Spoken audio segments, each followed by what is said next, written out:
Chers spéculateurs, bonjour et bienvenue dans cette vidéo du samedi que je tourne exceptionnellement le dimanche parce que j'étais tout simplement occupé, j'étais dans un mastermind au nord de l'île et on était sur un catamaran et donc j'ai tout simplement pas pu faire la vidéo du samedi en temps et en heure. Mais vous allez voir que dans cette vidéo, du coup, j'ai doublé en termes d'informations et en termes de contenu les choses pour me faire excuser. Donc restez bien jusqu'au bout de cette vidéo, vous allez forcément apprendre de nombreuses choses. Je parle notamment du marché des cryptos. Alors on va passer sur un nouveau format sur les vidéos hebdomadaires. Je vous expliquerai ça quand on fera l'analyse de plusieurs crypto-monnaies. Je vais aussi vous parler des minières et de l'or.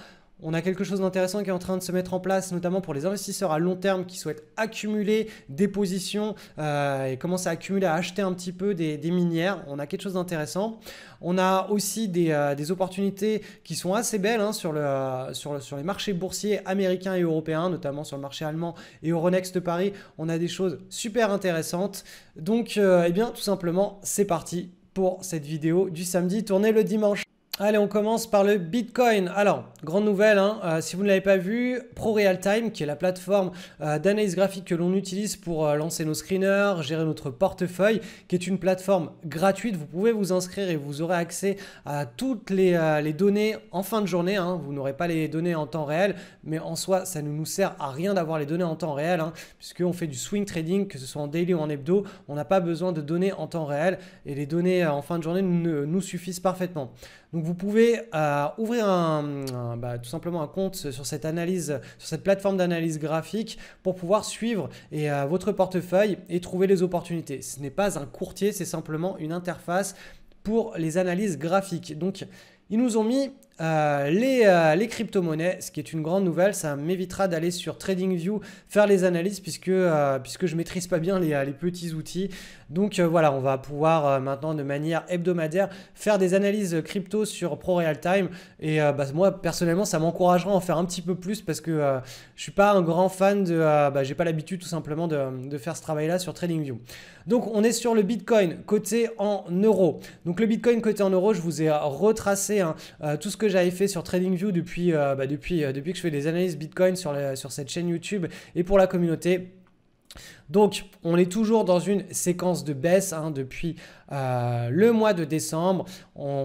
La baisse est toujours privilégiée sur le moyen terme tant qu'on ne sera pas repassé dans une nouvelle séquence de hausse. Donc, la séquence de hausse, je vous ai mis les flèches en vert. Il faut que ça remonte sur le pivot ici, que ça le travaille et qu'ensuite, on ait une cassure à la hausse. Et seulement si on a cette cassure à la hausse, là, on pourra prendre position, mais pas avant. Avant, ça ne sert à rien. Pour moi, avant, c'est brasser du vent, c'est faire des petites opérations d'achat-revente qui vont s'équilibrer. Vous aurez autant de plus-value que de moins-value. Vous allez perdre du temps, vous allez perdre de l'énergie. Vous ne serez pas forcément frais pour accueillir ce vrai gros signal s'il se met en place. Et pourtant, c'est sur ces vrais gros signaux qui déclenchent des gros cycles de hausse derrière que l'on fait tout son argent.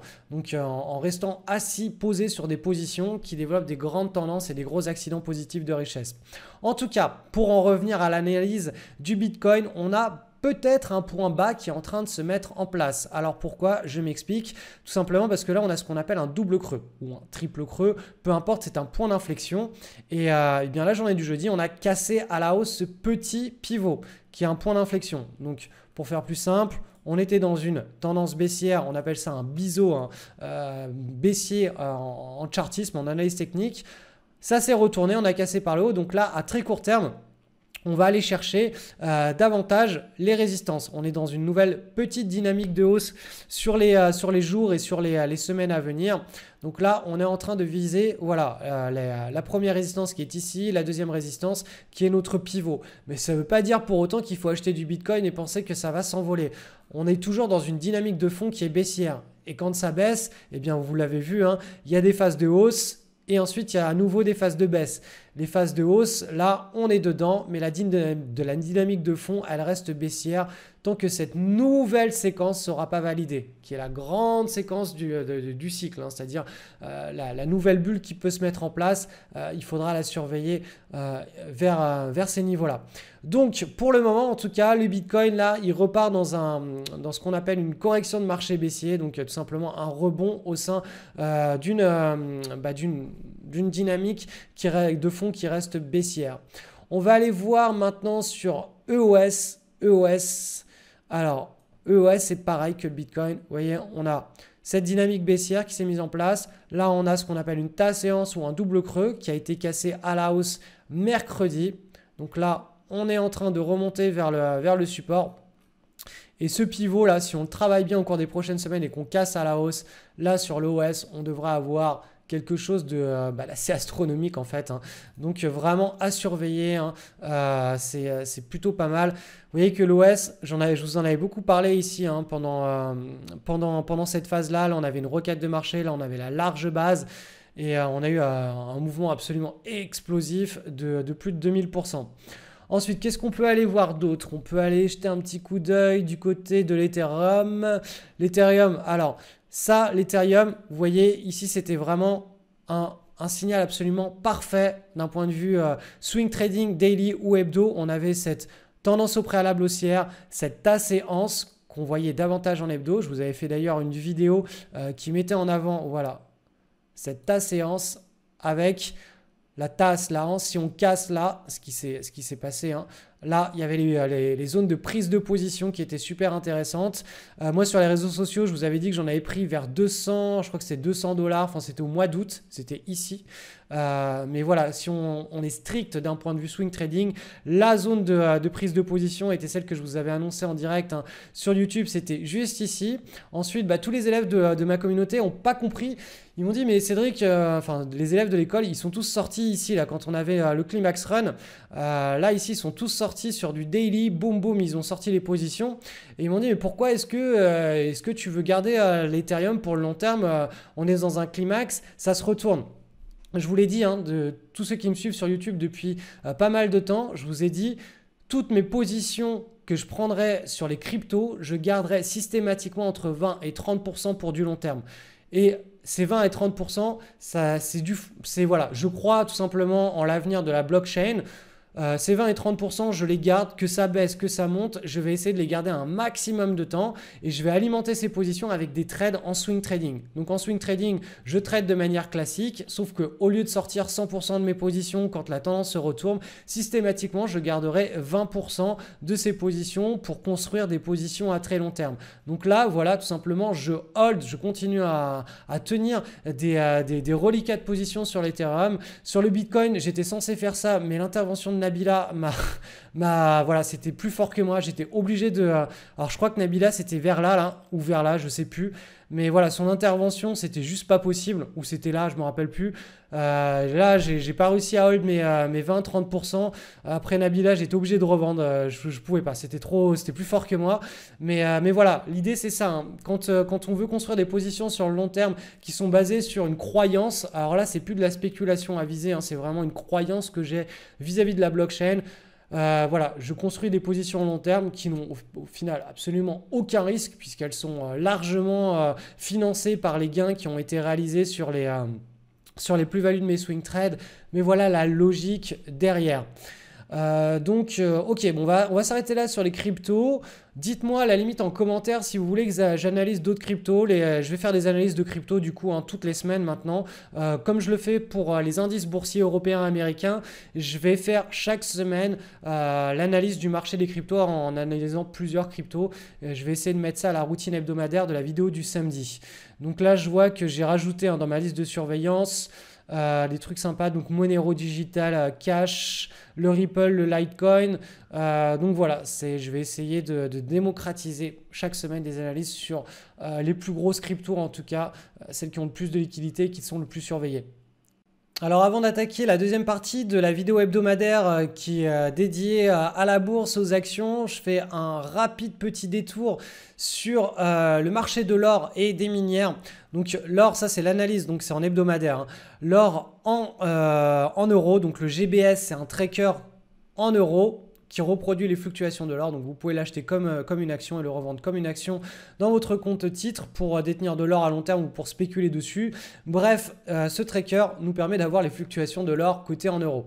Donc là, on est dans un canal haussier. Là, on est en train de dessiner ce qu'on appelle un point d'inflexion. Donc là, si on casse par le haut cette base, on entrera très probablement dans une nouvelle séquence de hausse de plusieurs mois, voire de plusieurs trimestres sur l'or coté en euros. Et voilà, sur l'or coté en dollars, on est à peu près dans le même genre de contexte. Donc pourquoi est-ce que je vous parle de ça? Eh bien tout simplement parce que les minières, alors là côté en dollars, sont en train de nous lancer un petit signal. Alors c'est pas le gros signal de la tendance, du nouveau cycle de hausse long terme sur les minières. Mais vous voyez que ce secteur a été complètement ravagé depuis 2011. On est passé par un énorme bear market, un énorme marché baissier. Là, on a eu un point bas, boum, on est reparti à la hausse. Là, on est en train de consolider dans ce que on va probablement appeler une tasse avec une anse ici. Et une fois que cette tasse avec anse qui sera développée sur 1, 2, 3, 4, 5, voire 6 ans, on pourra à nouveau entrer dans un énorme cycle de hausse sur les minières. Donc là, tout simplement, ce que je voulais vous mettre en avant, c'est que depuis le début de l'année ici, on a construit un petit point d'inflexion au sein d'un triangle chartiste de 1 an et demi. Donc là, peut-être que c'est le top départ ici d'un nouveau rallye qui nous mènera vers le haut de la tasse et anse. Et si on est vers le haut et qu'on commence à travailler le haut et que ça casse, alors là, on entrera dans ce nouveau cycle. Donc voilà, c'est un premier signal très précoce. Ça ne veut pas du tout dire qu'il faut faire all-in sur le secteur des minières. Donc là, c'est les juniors pour le coup. Mais pour ceux qui aiment bien construire des positions à long terme sur des actifs qui sont un petit peu ravagés, eh bien, pour construire des positions à long terme, il faut essayer d'acheter bas et sur des signaux comme ça qui montre de la force, qui montre du retournement. Donc pareil sur le secteur des explorers, le secteur or explorer, c'est la même configuration, hein, un marché ravagé. Là, on est sur les plus bas, on est en train de construire une large base. Et ici, hop, vous le voyez, là, on est en train de casser ce petit pivot. Là aussi, on avait cassé le petit pivot. Donc pareil, hein, pour les investisseurs qui veulent construire des positions à long terme, c'est idéal hein, d'essayer d'accumuler sur ces petits signaux quand on est très bas dans une large zone d'accumulation. Et encore une fois, c'est pour du très long terme. Hein. Ce n'est pas pour du swing de quelques jours à quelques semaines. Là, on essaye vraiment d'attraper et d'accumuler des positions et d'attraper un énorme cycle qui peut se mettre en place sur les 10 ou 15 prochaines années. C'est parti pour le point sur les bourses internationales avec le sentiment de marché sur le marché européen. On va commencer par le DAX. Le DAX, zone de support, on est en mode rebond, on va viser le haut du range. En réalité, juste ici, là, on a une zone de résistance et une deuxième zone de résistance. Mais le haut du range véritable, hein, il est autour des 13 400 points sur l'indice allemand. Donc on est vraiment dans une séquence de rebond au sein du range. On achète le bas, on vend le haut. En tout cas, c'est dans la théorie comportementale. Il faut être acheteur sur le support et vendeur sur la résistance. Après, je vous le rappelle, bien sûr, on ne fait pas de spéculation directement sur les indices. C'est seulement une histoire de sentiment de marché pour nous donner une vision du money management que l'on doit utiliser quand on fait du swing trading sur les actions. Alors maintenant, le CAC petit et moyenne capitalisation, on est exactement dans le même genre de séquence. On est sur le bas du range, donc on anticipe une remontée vers la première zone de résistance, puis éventuellement la deuxième. Donc on est dans une séquence de rebond. Et sur le CAC 40 avec dividende brut réinvesti, idem, on était il y a 3 semaines ici sur le support, comme anticipé.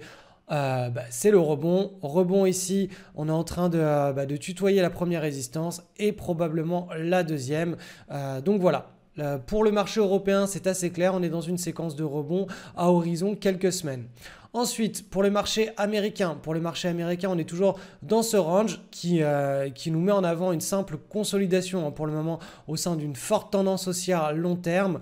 On aurait pu éventuellement, je vous avais parlé d'un dead cat bounce et d'un nouveau bear market uniquement si on venait casser le support ici. Pour le moment, ce n'est pas du tout d'actualité. Hein.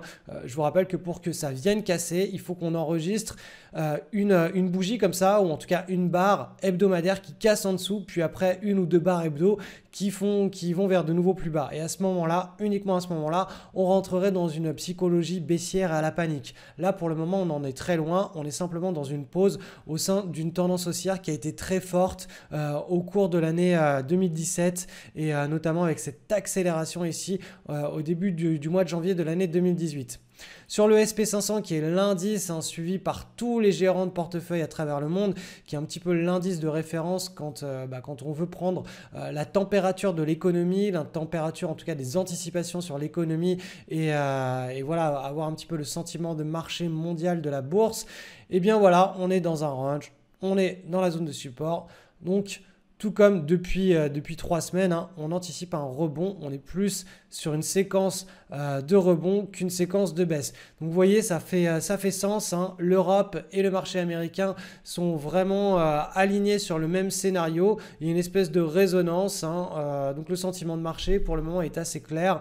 On est dans un gros range avec voilà, les gros ranges, c'est toujours nerveux et on est dans une situation attentiste d'un rebond.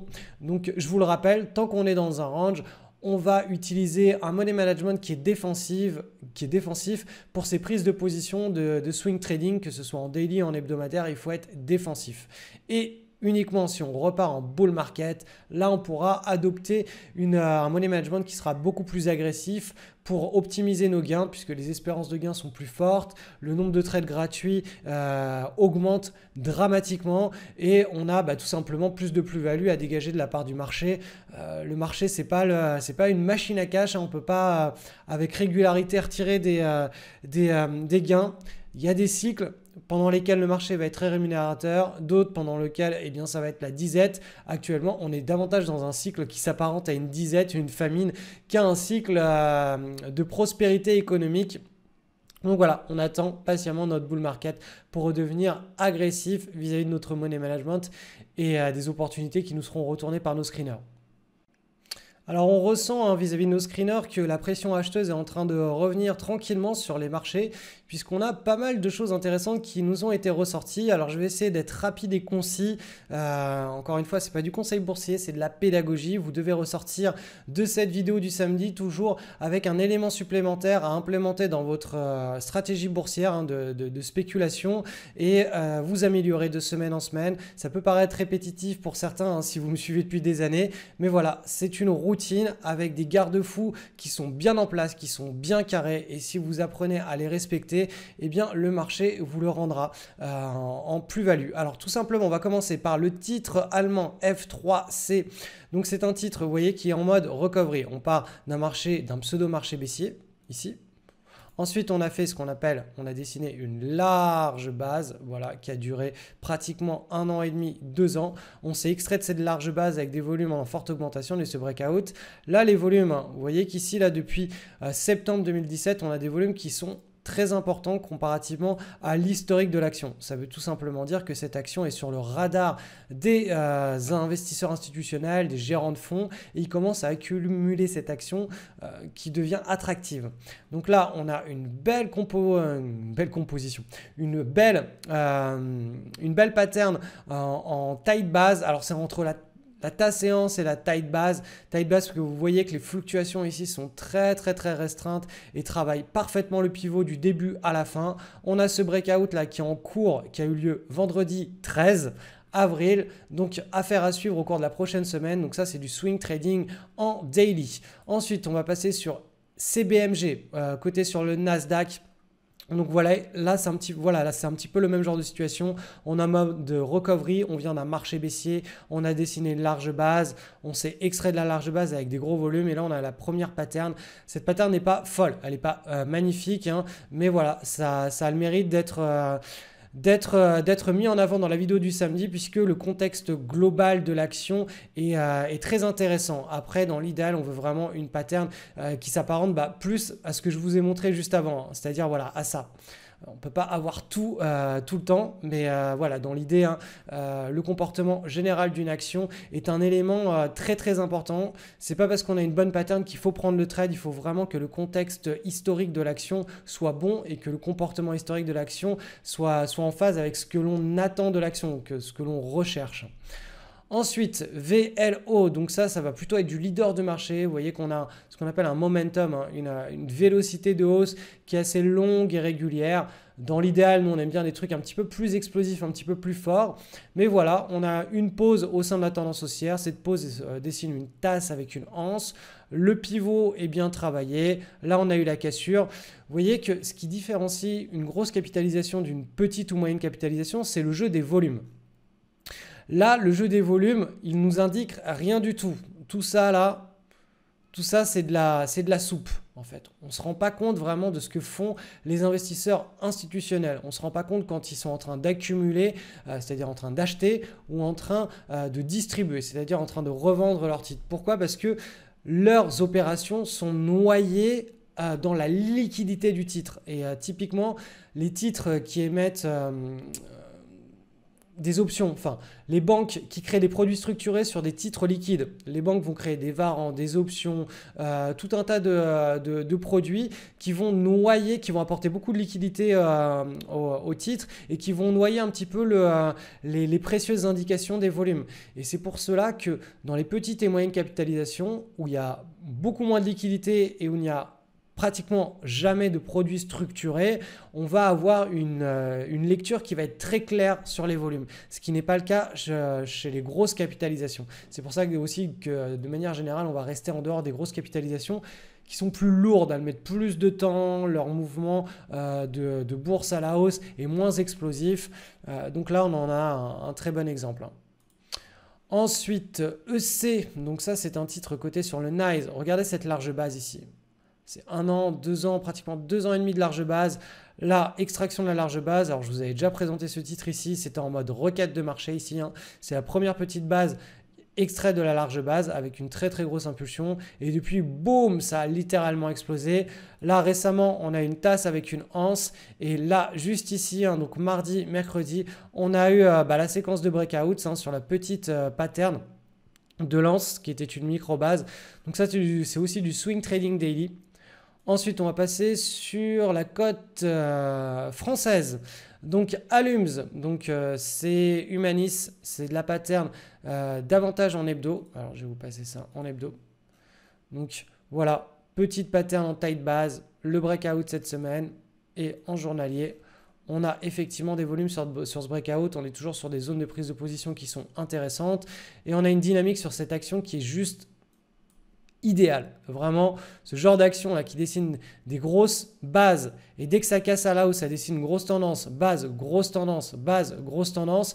C'est exactement le genre de comportement que l'on veut avoir sur nos paris. Quand on fait des paris, on ne sait jamais à l'avance si là, on va avoir une grosse tendance qui va se dégager derrière. Mais si on choisit uniquement les actions qui ont ce genre de comportement historique, eh bien, on s'expose à beaucoup plus de belles plus-values qu'il y a des titres qui sont mous, qui sont larges et qui sont noyés dans une liquidité et sans tendance. Et ce genre de titre avec ce qu'on appelle un fort momentum, une grosse tendance et une belle évolution de base en base, il y en a très peu sur le marché et c'est pour ça qu'il faut utiliser notamment des screeners pour les détecter. Ensuite, SX, donc ça c'est un autre titre, alors je vais vous le présenter en hebdo, hop là. En hebdo, donc il est en mode recovery, marché baissier, large base. Et là, on commence à enclencher la tendance depuis l'année 2016. Donc là, on a une pattern en tasse et anse en hebdo. On a eu le breakout avec volume. Ensuite, voyageurs du monde. Là, on a une action qui évolue très bien. Voilà, je vais vous tracer. Vous allez voir que le momentum, là, il est en train de tout bonnement s'accélérer. Vous voyez, 1, 2, 3 en 3 phases. Là, on est vraiment dans une phase d'accélération. Et en fait, ce qui s'est passé, je vais vous le passer en journalier, c'est que là, on a eu une publication de résultats. Donc, c'est du trade de news associé à un fort momentum. Donc, on a deux anomalies de marché. Le premier, c'est le catalyseur qui est le momentum, le comportement historique de cette action. Et le deuxième, c'est une news qui a surpris le marché avec notamment, vous voyez, des gros volumes juste avant et juste pendant. Donc, avant, ça, typiquement, on ne va pas parler de délit d'initié, mais presque. Donc, les gens savaient, ils ont accumulé la veille et la veille au lendemain, les deux séances qui ont précédé l'annonce de résultats. Des gens savaient, quand on voit des gros volumes comme ça, c'est pas anodin. Ensuite, la réaction favorable suite à la publication qui a étonné positivement le marché. Et donc là, très probablement une tendance qui devrait s'enclencher. Donc vous voyez, c'est uniquement sur des paris comme ça, sur des contextes de trading comme ça que l'on peut faire des petits paris. Et l'idée, ça va être de multiplier les petits paris. Et ces petits paris, s'ils ne se développent pas dans notre sens, on va faire des petites pertes. Mais voilà, plus de 7 fois sur 10, quand ils sont bien choisis, on a au moins un trade gratuit. Donc c'est une plus-value et après on ne peut plus perdre ou gagner. On est au pire du cas, on est flat sur ce trade. Mais par contre, si on a un accident positif de richesse qui se met en place sur notre pari, eh bien on va enregistrer toutes les plus-values annuelles de notre portefeuille. Donc c'est une minorité de paris qui est responsable de toute la performance annuelle de notre portefeuille. C'est pour ça qu'il faut s'exposer à tout un tas d'actions qui sont extrêmement bien choisies, mais on ne sait jamais après à l'avance laquelle ou lesquelles de ces actions, de ces paris vont s'avérer être les grands gagnants à la fin de l'année de notre portefeuille. Donc il faut vraiment laisser la chance et ne pas privilégier un pari plutôt qu'un autre, hein, une opportunité plutôt qu'une autre. Ensuite, autre chose intéressante qui est sortie, c'est Albut Budget Telecom. Donc ça, c'est un titre qui est très explosif, hein. Vous le voyez ici en 2016, large base. Quand on s'est extrait de la large base, on a eu un titre avec des volumes absolument astronomiques et un titre qui a fait pratiquement 2000%, 1800% en l'espace de quelques semaines. Ensuite, là, on a à nouveau une large base. Et là, vous voyez ce pivot-là, il a été bien travaillé. Et là, on a des volumes, des très très forts volumes là qui sont en train de lancer peut-être un breakout de cette énorme consolidation. Donc là, cette pattern me semble relativement mûre, hein. Vous voyez que là, si on regarde, hein, la taille des fluctuations ici par rapport à toutes les fluctuations avant, bah voilà, là on est vraiment dans une zone d'accumulation. Le consensus est bien établi autour de la zone des 5,50 €. Et là, si ce breakout eh bien, il enclenche des nouvelles séances de hausse, on pourrait éventuellement assister à un nouveau rallye qui sera haussier et qui sera très très fort. Donc là aussi, ça peut être un pari intéressant, un petit pari intéressant à mettre en portefeuille. Encore une fois, la taille de vos paris, comme je l'expliquais juste avant, est directement dépendante des conditions de marché. Actuellement, on est dans des conditions de marché en range, donc on va être plus sur la défensive que quand on est dans un marché qui est haussier et où pratiquement tout part dans le bon sens et on a très facilement des trades gratuits quand le marché est haussier sur les indices européens et américains. Actuellement, on est dans un marché en range sur la zone européenne et américaine, donc il faut être un petit peu plus sur la défensive. Avant de nous quitter, je vous renvoie sur une vidéo que j'ai tournée cette semaine, hein, qui est dispo sur le blog et aussi sur la chaîne YouTube. Ça s'appelle tout simplement « Pourquoi les 1% de riches traders sont-ils antifragiles ?» Donc vous allez apprendre pas mal de choses. La vidéo, je l'ai publiée, je crois que c'était lundi ou mardi. Vous n'êtes pas nombreux à l'avoir vue. Donc le lien de cette vidéo est en dessous et dans le descriptif de la vidéo que vous êtes en train de regarder. Je vous lis rapidement l'email que j'ai envoyé pour ceux qui ne l'ont pas reçu et pour vous inciter à regarder cette vidéo qui va forcément vous apprendre beaucoup de choses. J'ai eu beaucoup de réactions face à cette vidéo. C'est pour vous dire qu'elle devrait vous faire un petit effet waouh et vous ressortir en tout cas avec des nouvelles connaissances après cette vidéo. Donc, avez-vous eu l'occasion d'écouter une discussion entre deux investisseurs de haut niveau? Si oui, vous avez certainement constaté que les échanges étaient un chouïa différents de ceux du déjeuner familial le dimanche chez Tante Germaine, que d'ailleurs on aime tous pour son grand cœur et ses bons petits plats. Donc cela s'explique par un mécanisme simple. 99% de la population pense et agit avec les codes de la matrice, c'est-à-dire via un système de réflexion stable, encadré et qui pérennise la matrice. 1% de la population imagine de nouveaux codes pour agir en dehors de la matrice. Ce deuxième système de réflexion est en mouvement. Il déséquilibre la matrice en lui imposant des cycles de destruction créatrice. Exemple de destruction créatrice. Pour avoir du feu, on abandonne nos bons vieux silex pour l'utilisation du briquet. C'est la fin de l'extraction des silex, c'est la fin du business des bouts de cailloux, mais c'est aussi le début d'un nouveau cycle, celui de la construction de briquets. Dans ce papier vidéo, je vais vous présenter les 3 destructions créatrices que notre génération est en train de prendre de plein fouet dans les dents. Attention, vous allez voir, c'est vraiment ultra perturbant parce que ça nous concerne tous. Nous vivons en ce moment même une période folle. La meilleure analogie que j'ai trouvée pour expliquer cette réalité, c'est le concept de fragilité vs antifragilité qui a été mis en avant par le trader et philosophe Nicolas Nassim Taleb dans son livre Antifragile. Donc dans ce papier vidéo, nous allons voir par quel conditionnement psychologique 99% de la population se retrouve à prendre des décisions qui sont incompatibles avec le fonctionnement même de la vie, qui est le mouvement. Et pourquoi, de ce fait, nous ne sommes pas conditionnés par le gouvernement et le système éducatif pour nous aventurer en bourse. Car oui, les marchés financiers sont un monde de mouvement et d'incertitude. Vous allez découvrir la stratégie qu'il faut mettre en œuvre pour faire évoluer son système de réflexion vers un maximum d'antifragilité pour rejoindre le clan des 1%. Ces 1% sont riches et c'est une simple conséquence de leur antifragilité. Et ce n'est pas l'inverse. Ce n'est pas parce qu'ils sont riches qu'ils deviennent antifragiles. C'est parce qu'ils sont antifragiles qu'ils deviennent riches. Donc, le lien pour regarder cette vidéo est dans le descriptif. Je vous encourage vraiment à aller la voir. Vous allez apprendre des choses. On se retrouve derrière. À tout de suite.